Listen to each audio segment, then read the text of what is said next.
রাজ্যপাট সবই তো বুঝেই নিয়েছি। এবার জামাই ষষ্ঠী আসছে, শ্বশুর বাড়িও তো যাওয়া দরকার।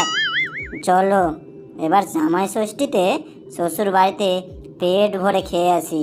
রাজা বানর শ্বশুর বাড়ি যাবে।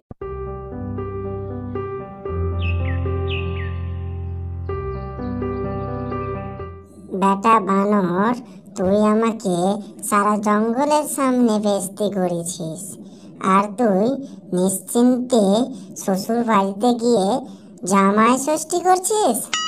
আয় বেটা, তোকেও দেখে নেব কিভাবে তুই রাজ্য সামলাস। আয় তুই আয়। মনের মধ্যে ক্ষোভ নিয়ে এই কথাই বলে শিয়াল ঘরে ফিরে গেল।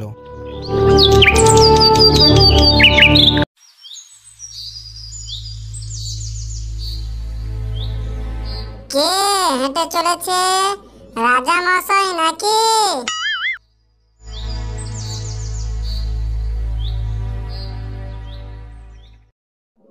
ও রাজা মশাই, শুনছো শুনছো?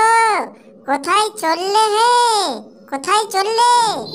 কোথায় যাব বলো? এই তো জামাই ষষ্ঠী। জামাই ষষ্ঠীতে শ্বশুর বাড়ি না গেলে কি হয়? ও তাই নাকি? যাও, সাবধানে যেও কিন্তু। ঠিক আছে বাবা, এই কদিন মন্ত্রী মশাই রাজ্য সামলাবে, তোমরা কিন্তু সাবধানে থাকিও, কোনো ঝামেলা করিও না কিন্তু।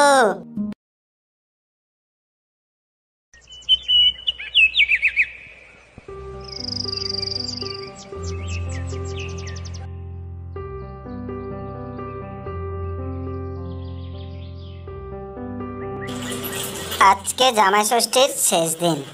আজকে শিয়াল শ্বশুর বাড়ি থেকে বাড়ি আসবে, তাকে আজকেই বোকা বানিয়ে গ্যাঁড়া কলে ফাঁসাবো আজ। চল। ওকে রাজামশাই, কেমন আছো? কবে আসা হলো শ্বশুর বাড়ি থেকে? ভালোই আছি গো, তুমি কেমন আছো বলো? কালকেই এসেছি, সবে ফিরলাম। রাজ্যত্ব কেমন চলছে বলো? কেমন রাজ্যপাট সামলাচ্ছ? কেমন লাগছে বলো?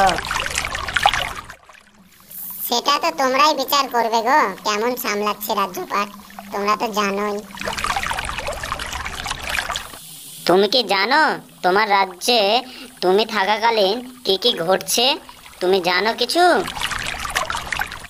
ওই যে দেখছো পিছনে যে ঝর্ণা রয়েছে, বড় ঝর্ণা, সেই ঝর্ণার পিছনে অনেক ধন রত্ন রয়েছে। তুমি এসব জানো? না, আমি তো এই সম্বন্ধে কিছু জানি না, তুমি কি করে জানলে বলো? আমার তো কাজ বটে খাবার সংগ্রহ করা আর জঙ্গলের এই কোণ ওই কোণ খুঁজে দেখা। আমি তো তোমার মতো গাছে উপরে থাকি না, আমি এগুলোই করে বেড়াই। আমি দেখেছি অনেক ধনরত্ন রয়েছে। তুমি শিগগিরই গিয়ে সেই সব ধনরত্ন সংগ্রহ করে নাও, না হলে অন্যরা এসে লুটপাট করে নিয়ে চলে যাবে। ঠিক আছে গো, যাচ্ছি শিয়াল ভাই, তাড়াতাড়ি যাচ্ছি। আমি এক্ষুনি সংগ্রহ করে নিচ্ছি, তুমি চিন্তা করো না। যাও বেটা বানর, এবার বুঝবে কত ধানে কত চাল। আমাকে বেস্তি করা এবার হাড়ে হাড়ে টের পাবে। যাও।